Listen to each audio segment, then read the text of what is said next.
Can I use my Vizio TV as a Bluetooth speaker? Hello, tech enthusiasts. Today, we're going to be discussing a frequently asked question. Can I use my Vizio TV as a Bluetooth speaker? The short answer is, it depends on your TV model, but let's dive deeper into this topic.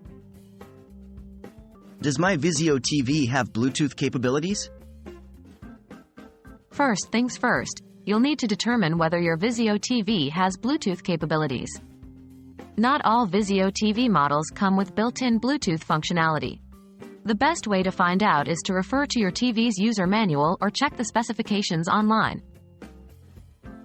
Connecting a device to the Vizio TV. If your Vizio TV does have Bluetooth, here's how to connect your device. 1. Turn on Bluetooth on the device you want to connect, like your smartphone or laptop. 2. On your Vizio TV, navigate to the Settings menu and find the Bluetooth settings. Ensure that Bluetooth is turned on. 3. On your device, you should see your TV listed under Available Devices. Select it to pair. Remember, your TV and device should be close to each other during this process. What if my Vizio TV doesn't have Bluetooth? If your Vizio TV doesn't have Bluetooth, don't worry. There are still ways to use it as a speaker for your devices. You can use external Bluetooth adapters that connect to your TV's audio output. These devices can pair with your phone or laptop, and they will route the audio through your TV.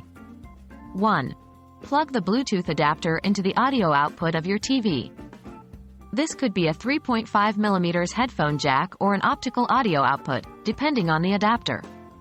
2. Follow the instructions that came with the adapter to put it into pairing mode. 3. On your device, turn on Bluetooth and select the adapter from the list of available devices. Note that the sound quality and latency might not be as good as a built-in Bluetooth connection, but it's a viable solution if your TV doesn't have Bluetooth. So, there you have it. You can indeed use your Vizio TV as a Bluetooth speaker, whether it has built-in Bluetooth capabilities or not. We hope this guide has been helpful. Remember, the key is to check your TV specifications, and if necessary, explore the use of Bluetooth adapters. Thanks for tuning in.